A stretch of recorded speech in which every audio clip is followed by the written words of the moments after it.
March 15th, 2024. Location: Millbrook County Sheriff's Office, Pennsylvania. The anonymous package arrived at 9:47 a.m. on a Tuesday. No return address. No postmark. Just Detective Sarah Chen's name written in block letters across manila paper that felt like it had been waiting decades to be opened. Inside, 7 Polaroid photographs of children at a birthday party. Red balloons. Chocolate cake. Party hats ask you on innocent faces frozen in time. But these weren't just any children. These were the Millbrook 7. 7 kids who disappeared from a birthday party 36 years ago and became the most haunting unsolved case in Pennsylvania history. The case that destroyed careers, shattered families, and left an entire town living in fear. Chen's hands trembled as she read the handwritten note tucked beneath the photos. Asterisk, they never left the party. Look in the basement of 412 Maple Street before they demolish it tomorrow. The truth has been buried there for 36 years. The clown made sure of that. Asterisk, 412 Maple Street. Chen knew that address. It belonged to Frank Morrison, the detective who'd spent his entire career hunting for these missing children, who'd died 5 years ago taking his secrets to the grave. Or so everyone thought. Chen grabbed her keys, her gun, and a sick feeling that she was about to uncover something that would change everything she thought she knew about justice, family, and the monsters who hide behind friendly faces. Before we jump back in, comment where you're tuning in from. And if this story has touched you, make sure to subscribe because tomorrow, I've saved something extra special for you. The basement at 412 Maple Street was scheduled for demolition in 18 hours. Chen had no idea she was racing against time to uncover the darkest conspiracy in her town's history. Hashtag May 21st, 1988. Location: 1247 Cedar Lane, Millbrook, Pennsylvania. Red balloons bobbed against the mailbox like drops of blood in the afternoon sun. Inside the house, 8-year-old Tommy Brennan bounced with excitement as his mother Linda put the finishing touches on his fire truck birthday cake. When is Giggles coming, Mommy? Soon, sweetheart. He'll be here at 3:30.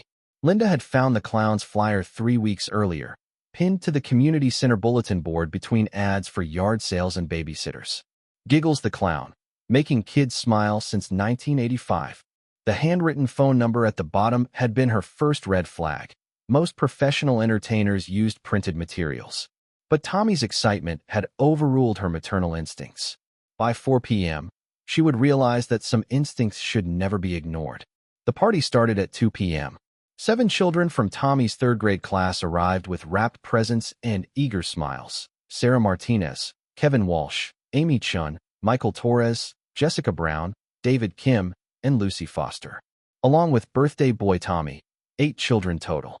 By 4 p.m., only Tommy remained. Linda Brennan's first call was to Sarah Martinez's mother. Did Sarah make it home okay? What do you mean? She's at the party. No, she left with the clown. I thought you came to pick her up. The second call was to Kevin Walsh's house. Then Amy Chen's. Then Michael's, Jessica's, David's, and Lucy's.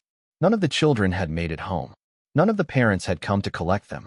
All 7 had last been seen climbing into a white van with red and blue balloons painted on the sides, following a man in a colorful wig and red nose who had spent 2 hours making them laugh. The 911 call came at 4:23 p.m. My name is Linda Brennan. 7 children are missing from my son's birthday party. They left with a clown, and nobody knows where they are. Hashtag March 15th, 2024.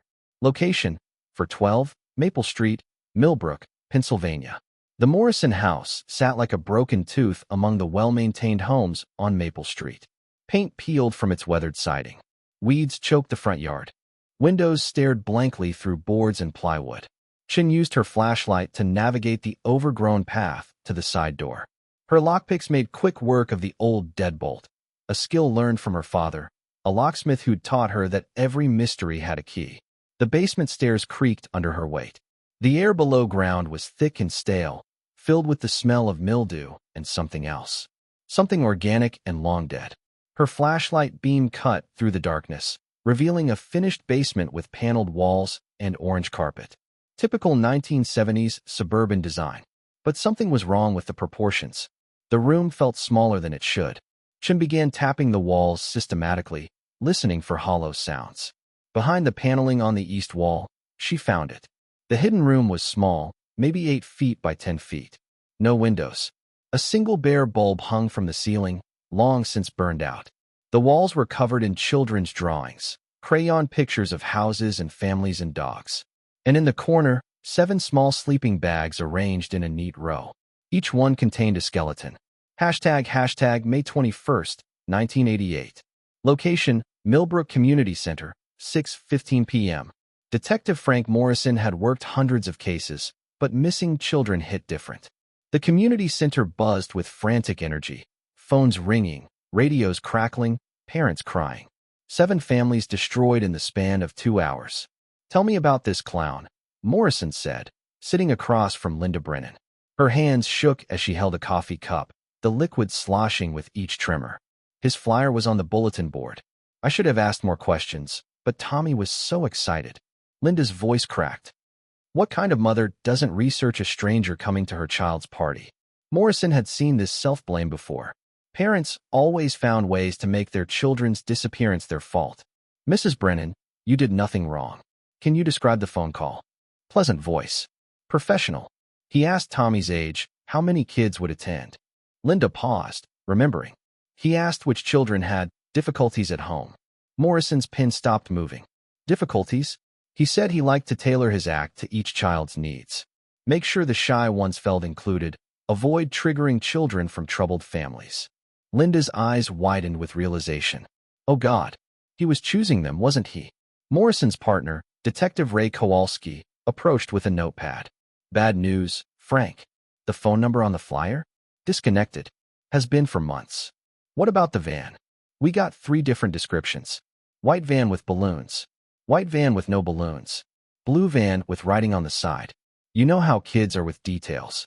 But Morrison knew something else about kids. They were usually right about the things that scared them. And every child who'd seen the clown leave described the same thing. 7 kids following him like he was the Pied Piper, climbing into his van without protest, without tears. Like they were under some kind of spell. Hashtag March 15th, 2024. Location, Millbrook County Medical Examiner's Office. Dr. Patricia Huang had processed thousands of bodies in 15 years, but children never got easier. 7 examination tables. 7 small skeletons. 7 families about to get the worst news imaginable. Ages 7 to 9. Dr. Huang reported, her voice clinically steady. Dental records confirm these are your missing children from 1988. Cause of death. That's where it gets disturbing. Dr. Huang pointed to a microscopic image on her computer screen. I found chloral hydrate in 3 bone samples. Old-fashioned knockout drops. Chun felt pieces clicking into place like bullets loading into a chamber. He drugged them at the party. Within 20 minutes, they would have been compliant, euphoric even. They followed him willingly because they couldn't do anything else. Dr. Huang pulled out evidence bags containing party favors and tiny shoes. But detective, there's something else. Look at the fingernail marks on this skeleton's finger bones. Chun leaned closer and saw deep grooves worn into the small bones. They scratched at the walls until their fingernails broke off. Dr. Huang continued. These children were alive in that room for hours, maybe days. Chun felt pieces clicking into place. So he drugged them at the party. It appears so. They would have followed him willingly, maybe even happily. The drug would have made them suggestible, euphoric even. The detective stared at the small bones arranged on the tables. 7 children who'd trusted a man in a funny costume. 7 families who'd waited 36 years for answers. Dr. Huang, I need you to run DNA on all 7 remains. Cross-reference with the families. And I need it fast. How fast? There's more to this story. I can feel it. Hashtag June 3rd, 1988. Location, Millbrook Police Station, Interview Room B. Tommy Brennan fidgeted with his juice box, 8 years old and drowning in guilt. His mother Linda held his small hand, while Detective Morrison leaned forward with forced gentleness. Tommy, I need you to be brave and tell me about the clown. He knew things he shouldn't know, Tommy whispered. Morrison exchanged glances with Linda. What kind of things? He knew Sarah was scared of dogs before I told him. He knew Kevin's dad yelled a lot. He knew Amy's mom cried at night. Tommy's voice got smaller. He knew everyone's secrets. The temperature in the room seemed to drop 10 degrees. How do you think he knew those things, Tommy? Maybe he's magic. Or maybe. Tommy's eyes grew wide with a terrible realization. Maybe he was watching us. Linda Brennan's face went white. After the interview, she grabbed Morrison's arm in the hallway. Detective, I just remembered something. 2 weeks ago at the hardware store, the owner asked about Tommy's birthday party. I told him about the fire truck cake, mentioned which kids were coming. What did he look like? Older man. Gray hair. Very friendly. Linda's voice cracked. He seemed so interested in the children's names. Morrison was already reaching for his radio, but something cold was settling in his stomach. Because Harold Vance hadn't just seemed interested in the children. He'd been hunting them. After the interview, Morrison walked Linda Brennan to her car. Mrs. Brennan, I have to ask, who knew about the fire truck cake? Just close friends and family. Maybe I mentioned it at the grocery store, or... She stopped walking. Oh my God. What? The man at the hardware store. About 2 weeks ago, I was buying candles for the cake, and he asked about the party. I told him about the fire truck theme. He seemed so interested, so friendly. What did he look like? Older gentleman. Gray hair. Very polite. Linda's face went white. Detective Morrison, what if the clown knew about our children because he'd been watching them? Watching us. Morrison was already reaching for his radio. Hashtag March 16th, 2024. Location, Millbrook Public Library, Archives. The newspaper headline from August 1988 hit Chun like a physical blow. Hardware store owner questioned in missing children case. Asterisk police questioned Harold Harry Vance, 54, owner of Vance Hardware on Main Street, regarding his possible connection to the 7 children who disappeared from a birthday party in May. Vance was released without charges after providing an alibi for the day in question. Asterisk. Chin's phone exploded with a text from Dr. Huang. DNA confirms all 7 victims, but found something else that will make you sick. Call me now. 20 minutes later, Chin stood in the medical examiner's office staring at evidence that changed everything. White face powder containing lead carbonate, Dr. Huang said, holding up a test tube. This formulation was discontinued in 1975 due to health concerns. Whoever wore this makeup had been performing for decades. And the chloral hydrate, prescribed medication from the 1980s, the kind given to elderly patients with severe insomnia. Dr. Huang met Chen's eyes. Your clown was an older man with access to vintage theater makeup and prescription sedatives. Chen felt her pulse hammering. Doctor, I need you to run a background check on Harold Vance. Focus on any connections to theater, medicine, or... She paused, a horrible thought forming. Or anyone else who might have helped him. Chen was already heading for the door. Dr. Huang, I need you to run a background check on Harold Vance. Focus on any connections to theater, entertainment, or medicine. Hashtag September 15th, 1988. Location, Morrison Residence, Home Office. Frank Morrison's basement office looked like a serial killer's lair, walls covered in crime scene photos, red string connecting suspects, empty whiskey bottles multiplying like cancer cells. For months since the children vanished, and he was drowning in his own failure. But it wasn't failure keeping him awake at 1 a.m. It was knowledge. He pulled out his notebook and stared at observations about Harold Vance that made his blood run cold. New intimate details about all 7 children before the party. Mentioned specific family problems during casual conversations. Claims he never saw the clown flyer, but his eyes darted when I showed it. No children of his own, never married. Classic predator profile. Lives alone on Maple Street in house with basement workshop I've never actually seen. Morrison's pen stopped moving. He'd been to Vance's house twice during interviews, but the old man had always met him at the front door. Always had excuses about the basement being too messy for company. What was Harold Vance hiding in that basement? Morrison reached for his phone to call for backup, then stopped. It was 1 a.m. He had no warrant, no probable cause. Just a gut feeling that had consumed his life. He closed the case file, telling himself he'd get a search warrant tomorrow. But tomorrow never came for Detective Frank Morrison. At least, not the tomorrow where he was still a hero. Because on September 16, 1988, Harold Vance died of an apparent heart attack. And Frank Morrison's real nightmare was just beginning. Hashtag March 16, 2024. Location, Millbrook County Clerk's Office. The death certificate for Harold Vance should have been routine paperwork. Instead, It detonated Chin's investigation like a bomb. House went to his nephew in Philadelphia. The elderly clerk said, typing slowly. But it was sold immediately to. She paused, squinting at the screen. That's odd. What's odd? Buyer was Detective Frank Morrison. Paid cash. October 3rd, 1988. Chen felt the world tilt sideways. Morrison had bought the house where the children were hidden less than 3 weeks after the suspected perpetrator died. Either the biggest coincidence in criminal history, or her phone rang like a death knell. Chen. Detective, you need to get back here immediately. Dr. Huang's voice was tight, with barely controlled horror. We found something else in that basement. Something that changes everything. 30 minutes later, Chen stood in Morrison's basement surrounded by crime scene technicians and portable floodlights. The hidden room had been completely excavated, revealing scratches in the wood paneling that looked like claw marks. 7 sets of fingernail scratches, Dr. Huang said, pointing to the gouged wood. The children were alive when he sealed them in. Chen knelt down, imagining 7 terrified children in absolute darkness, scratching at walls until their fingers bled. There's more. Dr. Huang held up an evidence bag containing a piece of paper. We found this wedged behind Sarah Martinez's sleeping bag. Through the plastic, Chen could see a child's handwriting in fading pencil. Asterisk, the clown's real name is Harry. He said we're going to live in his basement forever. Tell my mom I love her.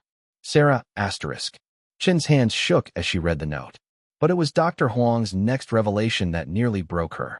Detective, we found Morrison's fingerprints on the interior door handle. Fresh prints. Not degraded by time. How fresh? Within the last 5 years. Chen stared at the evidence bag containing Sarah's final message. Morrison hadn't just bought the house where the children were hidden. He'd known they were there all along. Hashtag October 15th, 1988. Location, for 12, Maple Street, Morrison's new home. Frank Morrison stood in Harold Vance's basement, sledgehammer in hand, staring at what he'd found behind the false wall.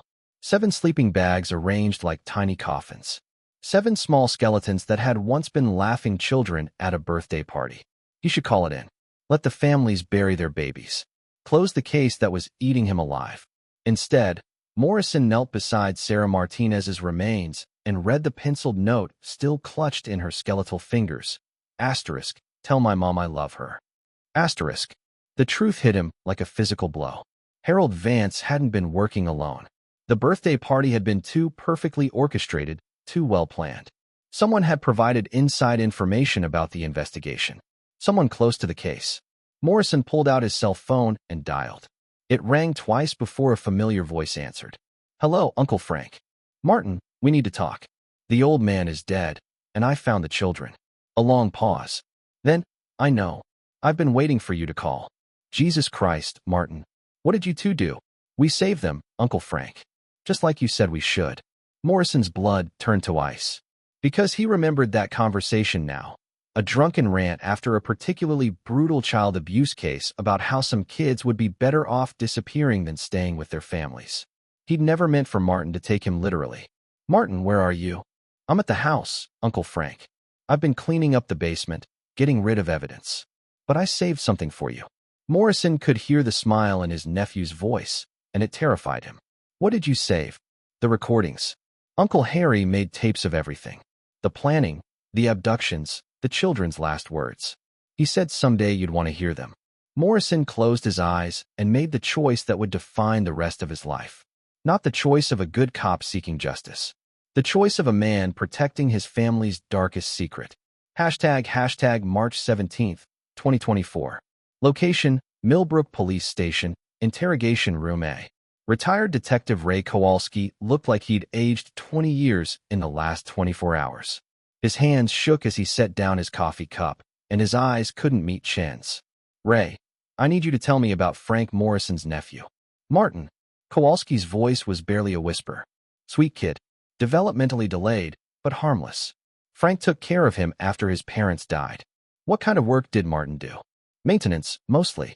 School custodial work, helping at community events. Kowalski paused. He loved kids. Always volunteering at birthday parties and school functions. Chen felt ice forming in her veins.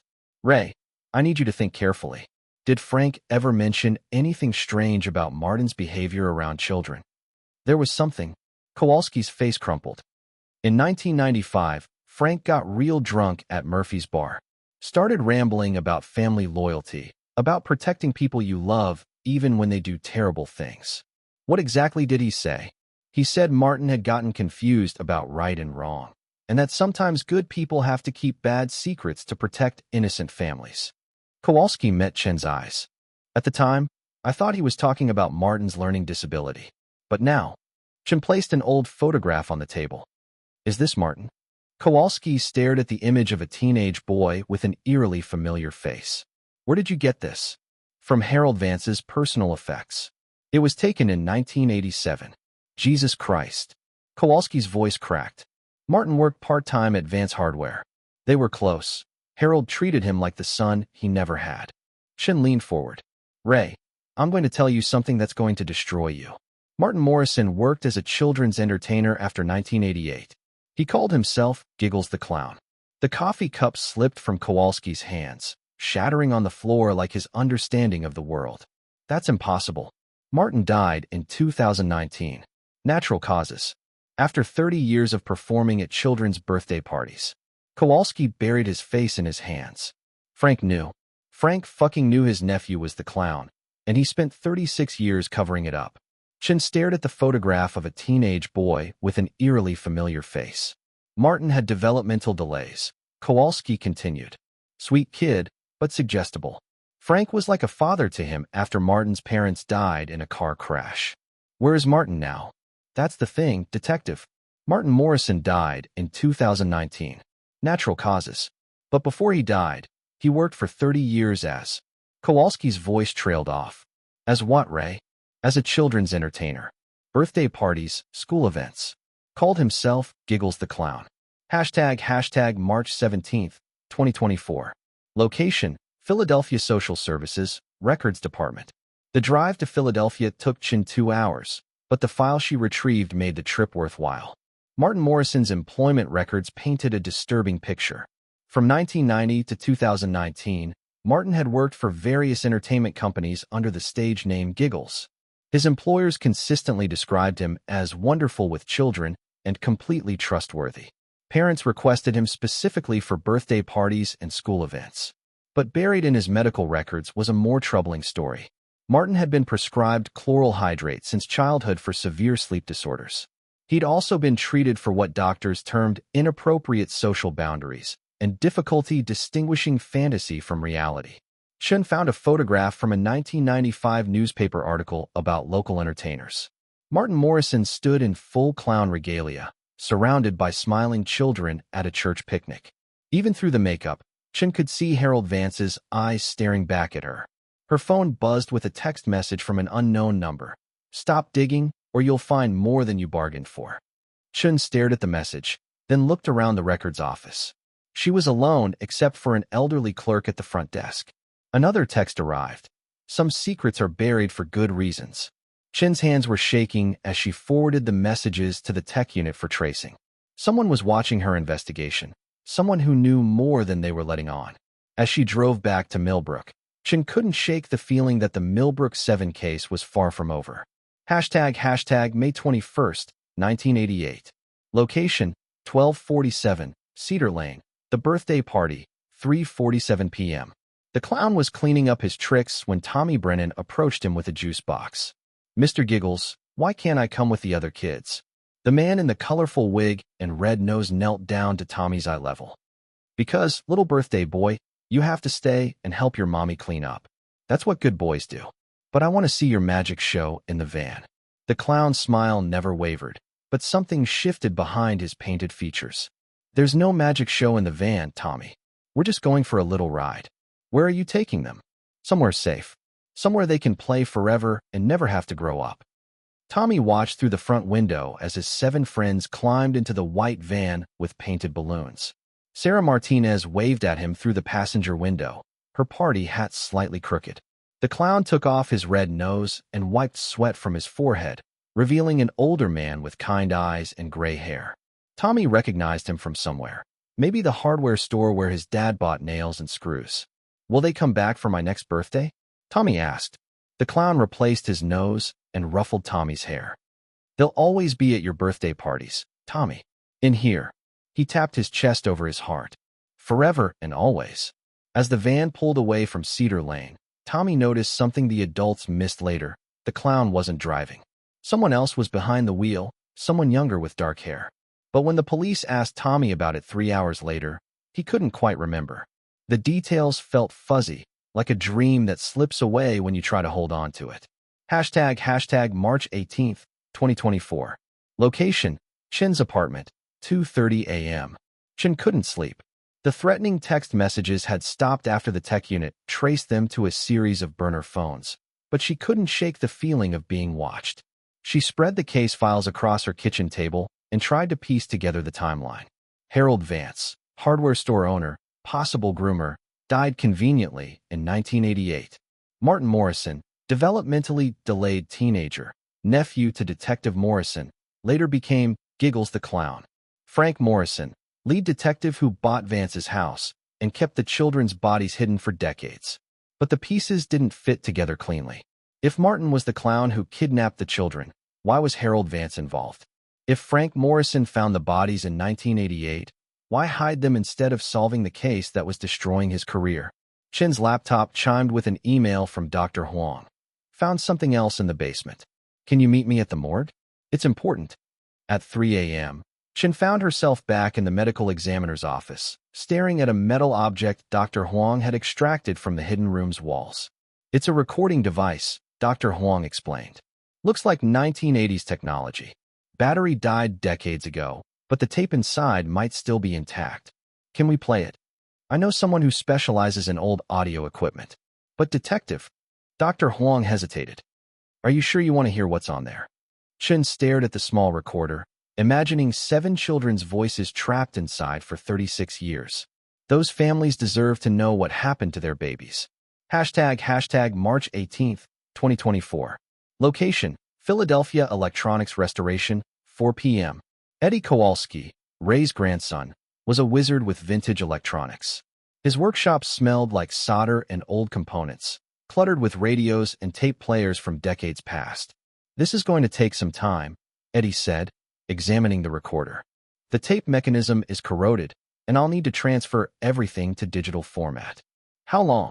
Give me 2 hours. But detective, based on where you found this. Eddie looked uncomfortable. Maybe you should prepare yourself for what might be on here. Chin spent the time walking Philadelphia's streets, trying to process everything she'd learned. 7 children, drugged and kidnapped by a clown who knew their personal details. A hardware store owner who died at the perfect time. A detective who solved the case but never reported it. And somewhere in the shadows, someone who didn't want the truth to come out. Her phone rang. Chun. Detective, it's Eddie. The tape is ready. But I should warn you, there are voices on here. Children's voices. 20 minutes later, Chin sat in Eddie's workshop with headphones on, listening to the last sounds the Millbrook 7 ever made. The recording began with muffled voices and the sound of a door closing. Child's voice, Sarah, where are we? This isn't the magic show. Adult male voice, older, tired, you're safe now, children. This is where you'll live. Child's voice, Kevin, I want to go home. I want my mom. Adult male voice asterisk, your parents don't want you anymore. That's why they let you come with me.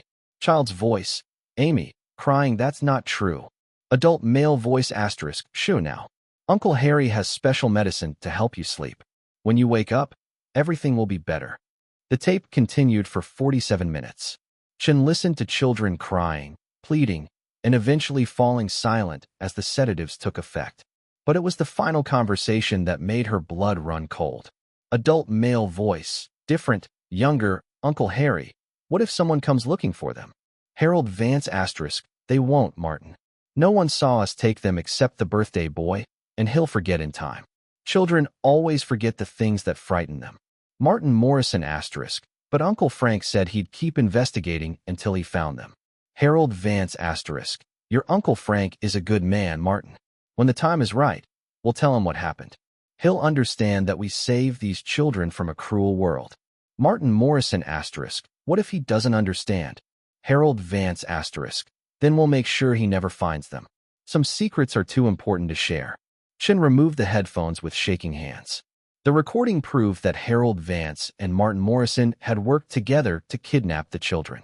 But it also suggested that Frank Morrison was supposed to find them eventually, that his Uncle Frank would understand their twisted logic. Instead, Frank had hidden the bodies for 36 years. Eddie looked at her with concern. "You okay, detective? I need copies of this recording. And Eddie, don't mention this to anyone, not even your grandfather." "Why not?" Chin thought about the threatening text messages, about Frank Morrison sealing 7 children in darkness, about a conspiracy that had infected an entire family. "Because I don't know who else is involved." ## October 20th, 1988. Location: 412 Maple Street, Morrison's basement. Frank Morrison sat in the hidden room with the 7 small skeletons, a bottle of whiskey beside him and his service weapon in his lap. He'd found Harold Vance's journal hidden in the old man's bedroom dresser. Page after page of meticulous planning, surveillance notes about local families, and detailed fantasies about saving children from the corruption of the adult world. The journal revealed the truth about Martin. Frank's beloved nephew wasn't an innocent victim manipulated by Vance. Martin had been Vance's eager accomplice, helping to scout potential targets and lure them into the van. But the worst revelation was saved for the journal's final entry. * Detective Morrison suspects our work. Martin is frightened and wants to confess. I've convinced him that confession would only hurt the families more. Better to let them hope their children are alive somewhere than to know the truth about their suffering. Martin agrees, but I worry he's not strong enough to keep our secret. If something happens to me, I trust Frank Morrison to do what's right. He's a good man who understands that some truths are too terrible to share. *. Frank stared at Sarah Martinez's final message, still clutched in her skeletal fingers. A 7-year-old girl's last words to her mother, written in darkness and fear. He could call it in right now. Give the families closure. Let them bury their children properly. Martin was already showing signs of the heart condition that would eventually kill him. There might not even be a trial. But Martin was family. The only family Frank had left. Frank Morrison made his choice. He sealed the wall, buried the truth, and spent the next 36 years living with 7 ghosts. ## March 19th, 2024. Location: Millbrook Cemetery, Morrison family plot. Chun stood over Frank Morrison's grave, holding a printed transcript of the recording she'd found in his basement. The headstone was simple: Francis Morrison, 1945 to 2019. Beloved uncle. Martin Morrison was buried 3 plots away. His headstone featured a small engraving of a smiling clown face. "I know you can't hear me," Chin said quietly, "but I need you to know that your secret is out. Those families are finally going to get their answers." A voice behind her made her jump. "Not all of them." Chin spun around to see an elderly woman approaching through the cemetery rows. She was well-dressed, maybe 70, with silver hair and tired eyes. "Who are you?" "Linda Brennan, Tommy's mother." Chin felt her pulse quicken. "Mrs. Brennan, I've been trying to reach you. We found the children. We found what happened." "I know what you found, detective. Frank Morrison told me everything in 2003. Chin stared at her. "He told you." Linda sat down on a nearby bench, suddenly looking much older than her years. Tommy never forgot seeing the clown take off his nose. He kept having nightmares about the man from the hardware store. "Frank came to our house one night, drunk and crying, and confessed everything." "Why didn't you report it?" "Because Martin Morrison was dying, and Frank begged me not to destroy his family's name. He promised me that when Martin died, he'd reveal the truth." Linda's voice cracked. "But then Frank died first, and I thought the secret would die with him." "Mrs. Brennan, those other families have been suffering for 36 years. And Tommy has been suffering too." Linda's composure broke. "Do you know what it's like to watch your child grow up knowing he survived something that killed his friends? The survivor's guilt nearly destroyed him. He's been in therapy his entire adult life." Chin sat down beside her. "Where is Tommy now?" "He's a teacher. Lives in Oregon with his wife and 2 daughters. And detective." Linda looked at her with desperate eyes.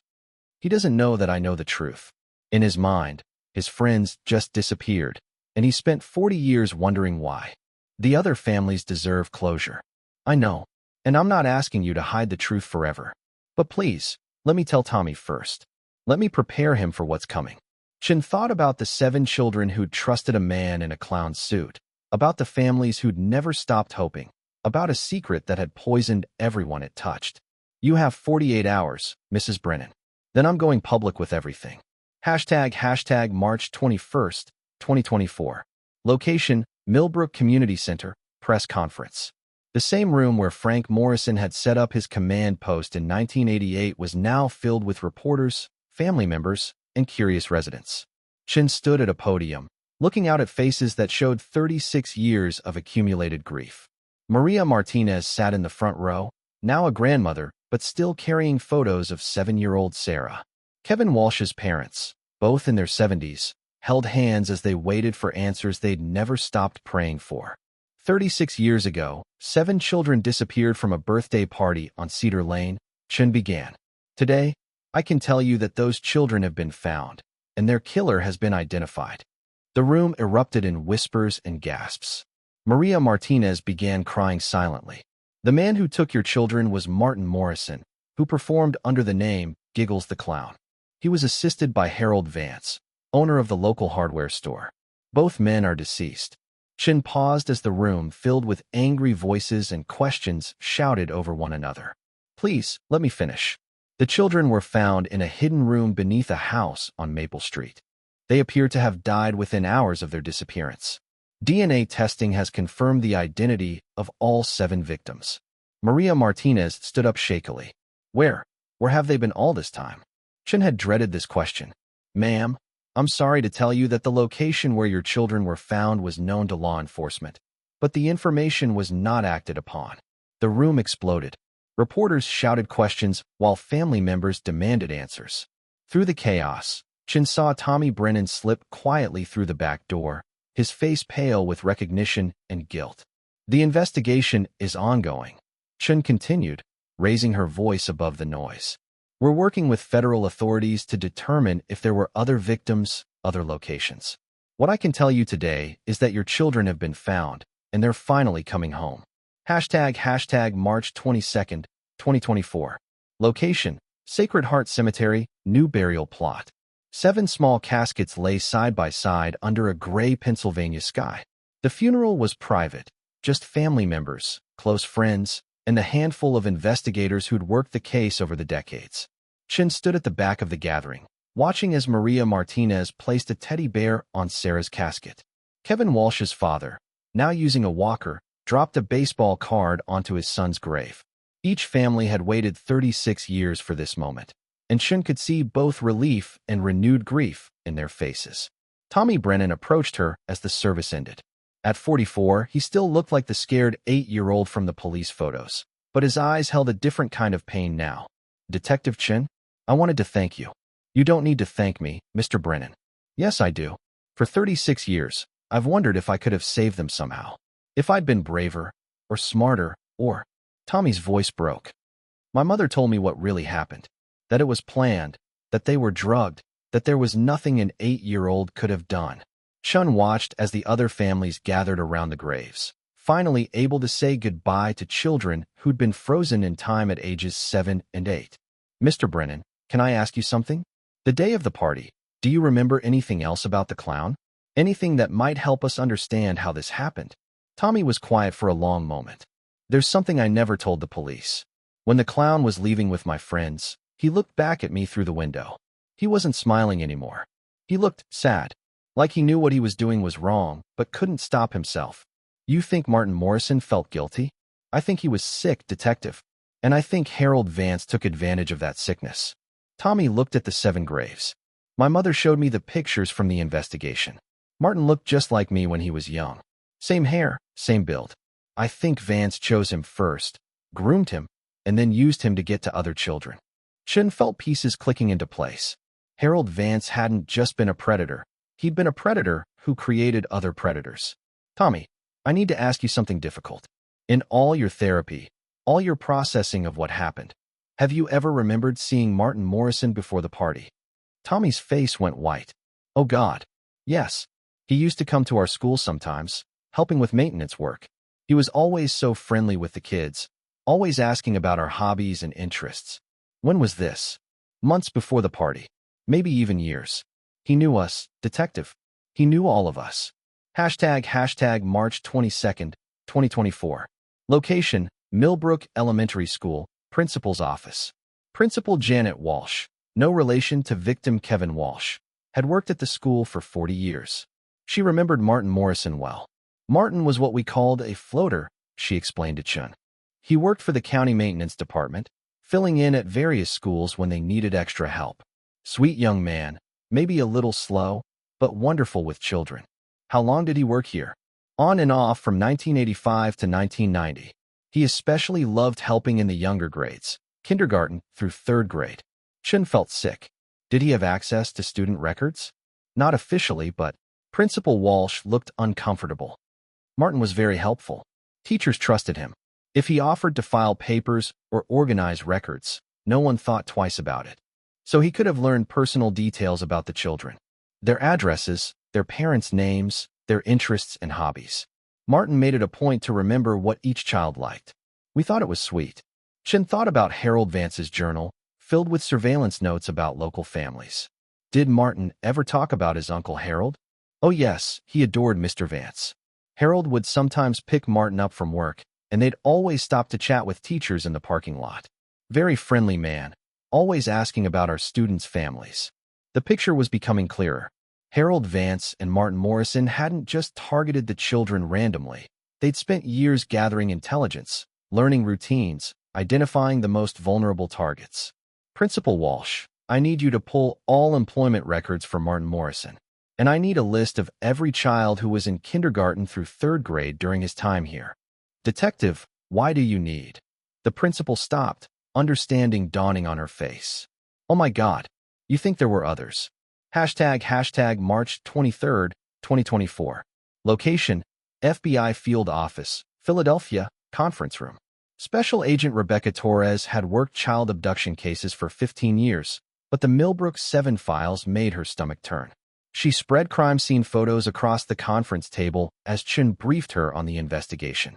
So we have 2 perpetrators, both deceased, and evidence of a systematic pattern of targeting, Agent Torres summarized. What's your theory about scope? I think the birthday party was their endgame, Chun said. They'd been planning it for years, gathering information, perfecting their method. But I don't think it was their first attempt. Missing children reports from the area? I've been going through them. 3 children disappeared from Millbrook County between 1985 and 1988. All unsolved. Chun placed 3 missing person files on the table. Jennifer Hayes, age 6, disappeared from a playground in 1985. Michael Chun, no relation to Detective Chun, age 7, vanished from a school carnival in 1986. Lisa Park, age 8, went missing from a church picnic in 1987. All 3 disappearances happened at public events with lots of people around. Chun continued. All 3 children were described as trusting and friendly. And in each case, witnesses reported seeing a maintenance worker or older man talking to the child shortly before they vanished. Agent Torres studied the files. Any physical evidence? That's where it gets interesting. I had our tech team compare the missing person reports with Martin Morrison's work schedule. All 3 children disappeared on days when Martin was scheduled to work at their schools or neighborhoods. And Harold Vance. Vance Hardware supplied materials for playground equipment at Jennifer Hayes' school. They installed new swings 3 days before she disappeared. Michael Chin's school carnival used decorations purchased from Vance Hardware. And Lisa Park's church bought paint supplies from Vance the week before their picnic. Agent Torres whistled softly. They were casing the locations. It gets worse. I found receipts in Vance's personal effects. He'd been buying children's clothing, toys, and art supplies for years. Way more than he could use for gifts or charity. You think he was keeping other children? Chun pulled out building permits from the county clerk's office. Harold Vance renovated his basement 4 times between 1983 and 1987. Each renovation added more soundproofing and created additional small rooms. Jesus Christ. How many victims are we talking about? I don't know yet, but I think the Millbrook 7 weren't the first. They were just the last. Hashtag March 24th, 2024. Location, 847 Oak Street, Harold Vance's former property. The house had been torn down in 1995, replaced by a small park with playground equipment. Chun stood with Agent Torres and a ground-penetrating radar team, watching as they scanned the soil for anomalies. Got something, called out technician Mike Santos. 3 feet down, approximately 10 feet from the northeast corner. Looks like a void space about 4 feet by 6 feet. Chen felt her stomach drop. A void that size could contain human remains. The excavation took 4 hours. What they found confirmed Chen's worst fears: a wooden box containing the skeletal remains of 3 children, along with personal items that matched the missing person reports from 1985 to 1987. Jennifer Hayes' pink backpack, still containing her schoolbooks. Michael Chen's baseball glove with his name written in marker. Lisa Park's church dress, carefully folded. How did Morrison hide all this? Agent Torres asked as the remains were carefully extracted. He didn't just hide it, Chen realized. He incorporated it into his legend. Frank Morrison, the dedicated detective who never gave up on missing children. Who better to trust with information about unsolved cases? Chen's phone buzzed with a text from Dr. Huang. Need you at the morgue immediately. Found something in the new remains. An hour later, Chen and Agent Torres stood in the medical examiner's office, staring at evidence that changed everything they thought they knew about the case.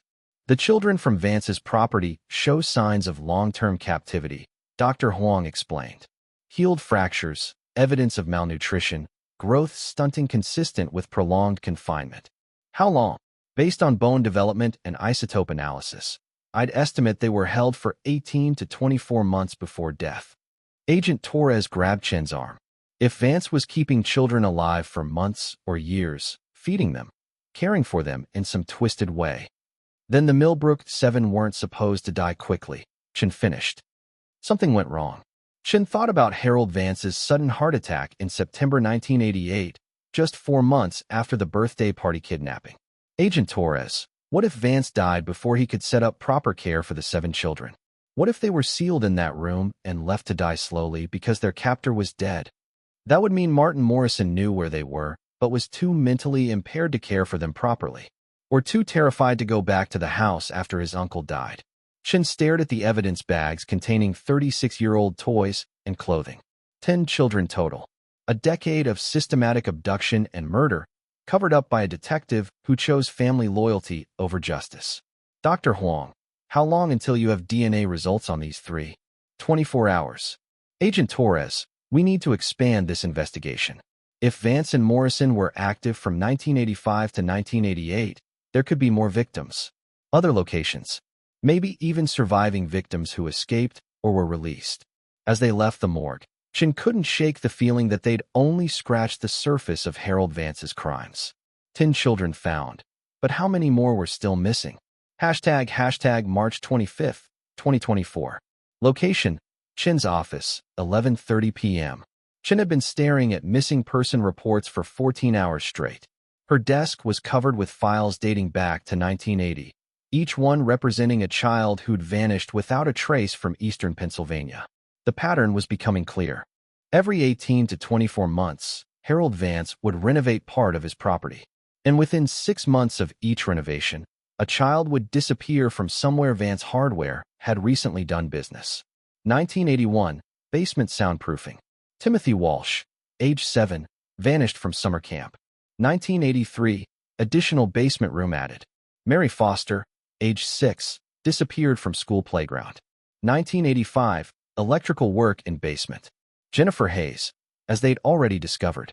1987, final basement renovation. Lisa Park, their most recent discovery. But there was something else in the files that made Chen's blood run cold. Frank Morrison had been the investigating officer on every single case. Her phone rang, startling her from her research. Chen, detective, it's Agent Torres. I'm at the FBI lab in Quantico. You need to get down here immediately. What did you find? It's not what we found. It's what found us. 2 hours later, Chen was in a secure conference room at FBI headquarters, staring at a woman she didn't recognize. The woman was maybe 45, with short gray hair and the hollow eyes of someone who'd survived something terrible. Detective Chen, this is Dr. Amanda Foster, Agent Torres said. She contacted us after seeing news reports about your investigation. Foster, Chen repeated, checking her notes. As in Lucy Foster, one of the Millbrook 7? Lucy was my younger sister, Amanda said quietly. But I wasn't at the birthday party, detective. I was somewhere else entirely. Agent Torres placed a thick file on the table. Amanda was held captive by Harold Vance from 1984 to 1987. She was 12 when he took her, 15 when she escaped. Chun felt the room spinning. You survived? Barely. Amanda's voice was steady, but her hands shook as she reached for a cup of coffee. Harold kept me in a room beneath his basement. Fed me, taught me things, told me I was special. He said he was saving me from the cruel world. How did you escape? I didn't escape. He let me go. Amanda met Chen's eyes. In September 1987, Harold came to my room and said I was too old to stay anymore. He drove me to Pittsburgh, gave me money, and told me to start a new life. Said if I ever told anyone about him, he'd kill my family. Chen thought about Lucy Foster, Amanda's younger sister, who disappeared at the birthday party 6 months later. He took Lucy to replace you. Amanda nodded, tears streaming down her face. I knew it was my fault. When I saw Lucy's picture in the missing children reports, I knew Harold had taken her because I'd grown up. But I was too scared to come forward. Too afraid he'd hurt our parents. Amanda, I need you to tell me everything you remember about Harold's operation. How many children were there? Did you see Martin Morrison? Were there other adults involved? There were always 3 or 4 children in the basement rooms at any given time. Harold would keep us for a year or 2. Then, Amanda's voice broke.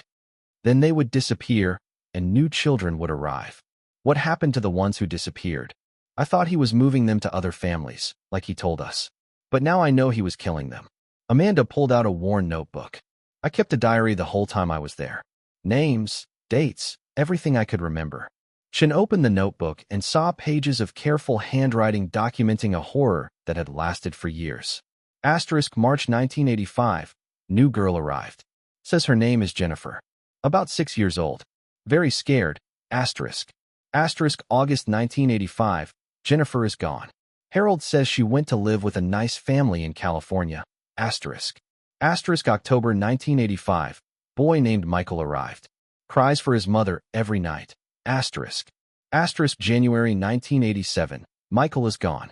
Harold brought Lisa to replace him. Asterisk. Asterisk September 1987. Harold says I'm leaving tomorrow. Lisa is crying because she'll be alone. Asterisk. Agent Torres leaned forward.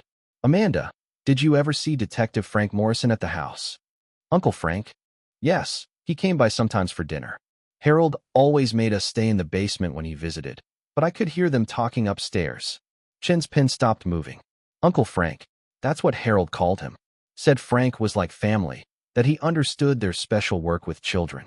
The room fell silent as the implications sank in. Frank Morrison hadn't just covered up the crimes after discovering them. He'd been part of the conspiracy from the beginning.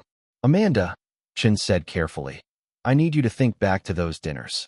Did you ever hear them discussing specific children? Planning anything? Amanda closed her eyes and concentrated. There was one conversation, maybe in early 1988. Harold was excited about something. He said they'd finally found the perfect group, and after this, they wouldn't need to take children one at a time anymore. The birthday party. I think so. Harold said something about Martin being ready for bigger responsibilities, and Frank said he'd make sure the investigation stayed focused in the wrong direction. Chen felt physically sick. The Millbrook 7 hadn't just been murdered by a mentally disabled young man and his manipulative uncle. They'd been sacrificed by the very detective who was supposed to protect them. Agent Torres, we need to exhume Frank Morrison's body. If he was this deeply involved, there might be evidence we missed. What kind of evidence? Chen thought about the threatening text messages she'd received, the feeling of being watched, the convenience of Harold Vance's sudden death. I think Frank Morrison didn't just cover up the crimes. I think he's still covering them up. Hashtag March 26, 2024. Location, Millbrook Cemetery, Morrison family plot, 6 a.m. The exhumation order had come through at midnight, and Chun wanted to complete the work before curious residents could gather. Frank Morrison's casket was lifted from the ground under portable floodlights, watched by a small team of investigators and forensic specialists. The body's in good condition, Dr. Huang reported after her initial examination. Embalming was thorough, and the casket seal held. Any obvious signs of foul play? Not obvious, no? But detective, there's something strange about the burial clothes. Chen leaned closer as Dr. Huang pointed to Morrison's jacket pocket. This appears to have been sewn shut from the inside, like someone wanted to make sure something stayed hidden. Using surgical scissors, Dr. Huang carefully opened the pocket and extracted a small plastic bag containing a folded piece of paper. Chun unfolded the paper with trembling hands. It was a handwritten note in Frank Morrison's careful script. Asterisk if you're reading this. Then someone found the children despite my best efforts. I want the record to show that I never wanted any of this to happen. Harold Vance was a sick man who convinced my nephew Martin that they were saving children from cruel families. By the time I understood what they were really doing, it was too late. I found evidence of Harold's crimes in 1986, but Martin begged me not to report it. He said Harold would kill himself if he was exposed, and Martin couldn't live without his father figure. I thought I could control the situation, limit the damage. I was wrong. The 7 children from the birthday party were supposed to be Harold's last victims. He'd promised to stop after that. When Harold died suddenly, Martin panicked and sealed the children in the basement room. He was too afraid to tell me what had happened. I didn't find their bodies until 1988, and by then Martin was showing signs of the heart condition that would kill him. I made a choice to protect my family's name rather than give those families closure. I've lived with that choice for 30 years, and it's destroyed everything good in my life. The other children, the ones Harold killed before 1988, are buried at these locations, followed by a list of 6 addresses, asterisk. Asterisk, I know this doesn't excuse what I did, but I hope it helps someone understand that not all monsters look like monsters. Some of them look like family, asterisk. Frank Morrison, written December 15, 2018. Agent Torres whistled softly. He knew he was dying, and he tried to make amends without admitting his crimes publicly. Chun studied the list of addresses. These locations, they're all over Pennsylvania. We're looking at a statewide operation. Dr. Huang cleared her throat. Detective, there's something else. I found this in his jacket lining. She held up a small digital recorder, the kind used for dictation. Can we play it? The battery's dead, but if it's like the one from the basement, I can probably recover the audio. 2 hours later, Chun sat in her car outside the cemetery, listening to Frank Morrison's final confession through earbuds. Asterisk December 15, 2018. My name is Frank Morrison, and I'm recording this because I don't have the courage to say it out loud. I was part of a conspiracy that resulted in the deaths of at least 16 children between 1984 and 1988. I didn't kill them directly, but I enabled their murders by providing information about ongoing investigations and steering attention away from the real perpetrators.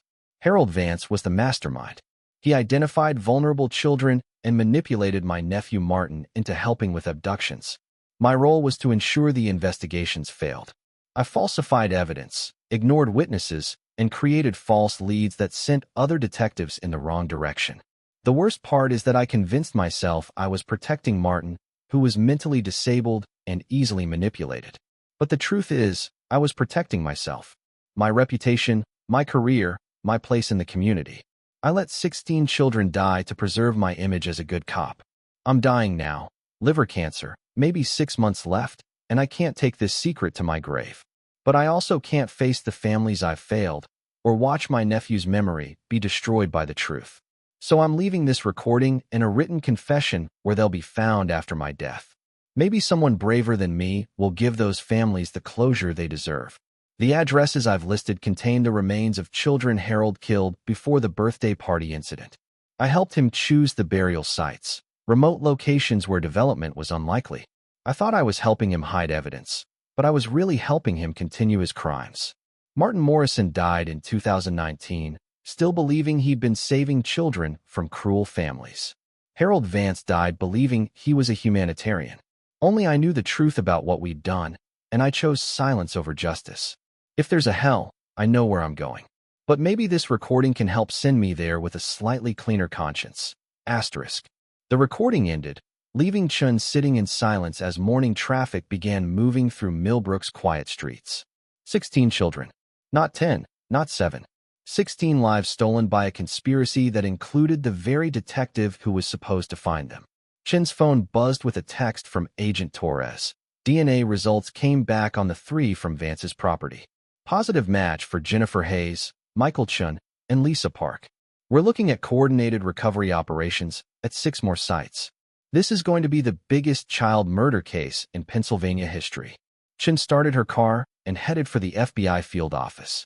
She had phone calls to make. Families who'd been waiting decades for answers, supervisors who needed to understand the scope of the investigation, and media contacts who would turn this story into a national sensation.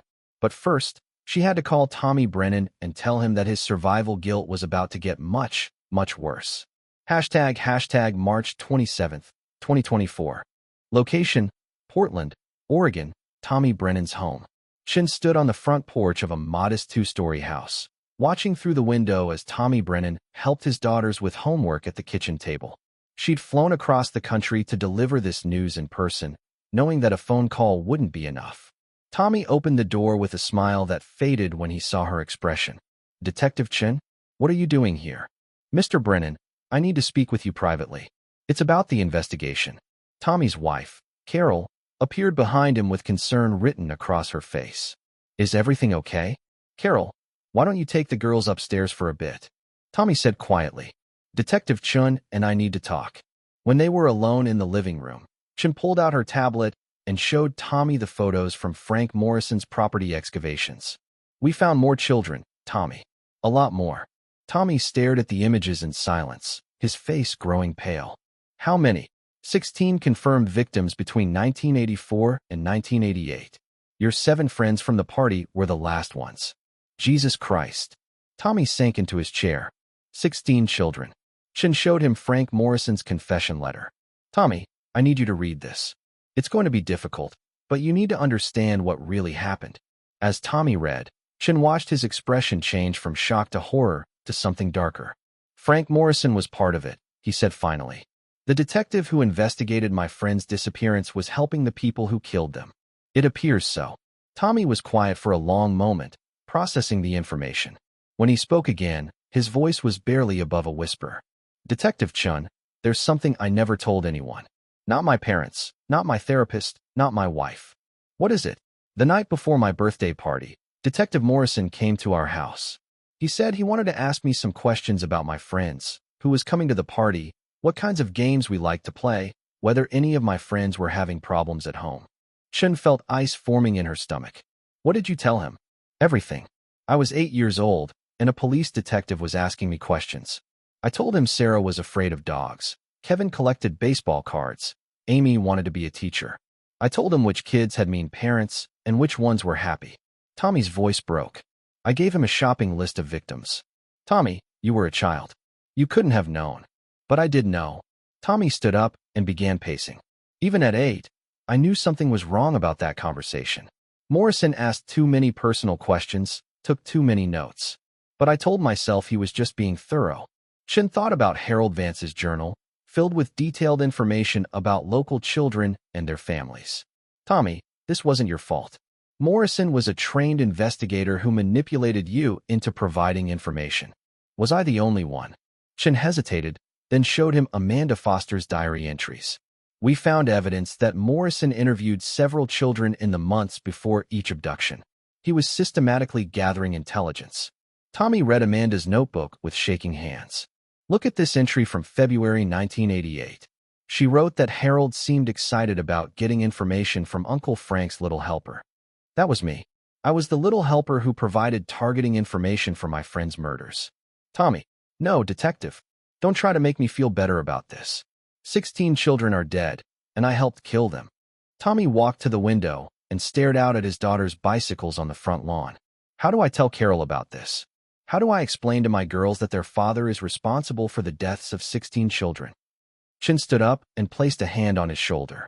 "You tell them the truth. That you were manipulated by adults who exploited your trust. That you've spent your entire life trying to make sense of something that was senseless. Will it be enough? I don't know. But it's all any of us can do. Tell the truth and hope it's enough." Hashtag March 28th, 2024.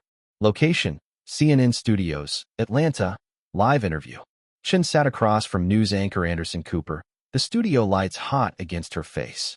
This was her first national television interview about the Millbrook case, and she could feel the weight of 16 families watching. "Detective Chun, let's start with the basics," Cooper said. "How did a conspiracy involving a hardware store owner, a mentally disabled young man, and a police detective result in the deaths of 16 children over 4 years. It started with Harold Vance, who used his business connections to identify vulnerable families and gather information about local children. He manipulated Martin Morrison, who had developmental delays, into believing they were rescuing children from abusive homes.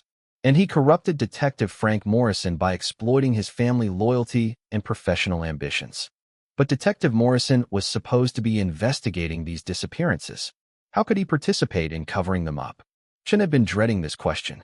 Frank Morrison was a respected member of the community who used his position to misdirect investigations and protect the real perpetrators. He falsified evidence, ignored witnesses, and created false leads that prevented other investigators from discovering the truth. And the families had no idea? These were carefully planned crimes carried out by people the community trusted. Harold Vance was seen as a helpful businessman. Martin Morrison worked at local schools and was beloved by children. Frank Morrison was the detective parents called when their children went missing. Cooper leaned forward. "Detective, there's been criticism that your department should have uncovered this conspiracy years ago. How do you respond to that?" The Millbrook Police Department in 1988 was a small force with limited resources. Frank Morrison was the lead investigator on missing persons cases, and his colleagues had no reason to suspect he was sabotaging his own investigations. But you're right that there were warning signs that should have been recognized. What kind of warning signs? Chen pulled out her notes. Pattern recognition, primarily. Too many children disappearing from locations where Vance Hardware had recently done business. Too many cases where the investigating officer failed to follow obvious leads. Too many coincidences involving the same small group of suspects. And now, 36 years later, you've found the remains of 16 children. What happens next? We're working with federal authorities to determine if there were other victims in other states. Harold Vance had business connections throughout the region, and Martin Morrison sometimes worked at schools outside Millbrook County. We're also investigating whether there were other adults involved in the conspiracy. Cooper's expression grew serious. "Detective, I have to ask, do you believe there are still perpetrators out there who escaped justice?" Chen had been thinking about this question for days. Based on the evidence we've found, Harold Vance and Martin Morrison appear to have been the primary actors. Frank Morrison was their enabler and protector. All 3 men are dead. But conspiracies this complex rarely involve just 3 people. We're investigating the possibility that other adults knew about the crimes and failed to report them. We're also looking at whether similar operations existed in other jurisdictions. What would you say to families who are just now learning that their children's disappearances were part of this larger conspiracy? Chen looked directly into the camera. That your children have been found, and they're finally coming home. That the people who hurt them can never hurt anyone else. And that we're going to keep investigating until we understand the full scope of what happened. As the interview ended, Chen felt a mixture of relief and dread. The story was now public, which meant justice for the victims, but also meant that other secrets might emerge. Her phone buzzed with a text from Agent Torres. "Just got a call from Michigan State Police. They have 3 cold cases from the 1980s that match our pattern. Looks like this story is just getting started." ## March 30th, 2024. Location, Millbrook Memorial Park, Children's Memorial. The memorial had been built in just 4 days, funded by donations from across the country. 16 small granite stones arranged in a circle, each one bearing the name and photograph of a child who'd been stolen too soon. Chen stood with the families as a local minister offered prayers for the victims. Maria Martinez placed fresh flowers on Sarah's stone. Kevin Walsh's elderly father left a baseball card. Amanda Foster, the survivor, stood quietly beside her sister Lucy's memorial. Tommy Brennan approached Chun as the ceremony concluded. "Detective, I wanted to thank you again for everything you've done. How are you holding up?" "Better than I expected. Therapy is helping, and Carol has been incredibly supportive." Tommy looked at the 16 memorial stones. "It's strange, but learning the truth has actually reduced my guilt. For 36 years, I wondered if I could have saved them. Now I know that the adults who were supposed to protect them had already decided they were going to die." "Have you spoken with the other families?" "Some of them. Maria Martinez and I had coffee yesterday. She said something that stuck with me, that our children are finally together again, and they don't have to be afraid anymore." Chun watched as visitors continued to arrive at the memorial, leaving flowers and toys and handwritten notes. The story had touched people across the country, perhaps because it represented every parent's worst nightmare. Tommy, what will you do now? Go back to Oregon. Hug my daughters. Maybe write a book about all this. Not for money, but because I think people need to understand how easily trusted adults can become monsters. Tommy paused. What about you? Are you staying on the case? For as long as it takes. We're getting calls from law enforcement agencies in 12 states about similar disappearances. Agent Torres thinks we might be looking at a network that extended far beyond Millbrook. A network? Chen showed him a map covered in red pins. Missing children cases from the 1980s that share characteristics with our victims. Small towns, trusted community figures, investigations that went nowhere.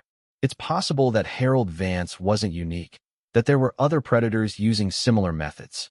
Tommy stared at the map. How many more children? We don't know yet. But Tommy, I promise you this. We're going to find them all. Every single child who was taken by people like Harold Vance. And we're going to make sure their families get the answers they deserve. As the sun set over Millbrook Memorial Park, Chen made a silent promise to the 16 children whose stones gleamed in the fading light. Their deaths had revealed a conspiracy that might extend far beyond their small Pennsylvania town. But their memory would fuel the investigation that brought justice to other victims, other families, other communities that had lost their innocence to monsters hiding behind friendly faces. The Millbrook 7 had become the Millbrook 16. But Chen suspected that before this investigation was over, the number would be much, much higher. The children had finally come home. Now it was time to find the others who were still lost in the darkness. Epilogue. 6 months later, the FBI's Operation Lost Children had identified 43 additional victims across 7 states, all connected to a network of predators who used similar methods to Harold Vance and Martin Morrison. Tommy Brennan published his memoir, The Birthday Boy, which became a national bestseller and helped fund victim advocacy programs. Detective Sarah Chun was promoted to head a new cold case unit specializing in historical child abduction cases. And in small towns across America, families who had waited decades for answers finally learned the truth about their missing children. The monsters were gone, but their victims were no longer forgotten. In Millbrook Memorial Park, visitors still leave flowers at the 16 memorial stones. But now there's something else. A bronze plaque at the center of the circle that reads, "In memory of all the children who trusted the wrong adults. May their voices guide us toward a safer world for those who come after." The birthday party on Cedar Lane happened 36 years ago, but its echoes continue to reverberate through communities across America. Because sometimes the most important stories aren't about the monsters who take our children. They're about the courage it takes to bring those children home.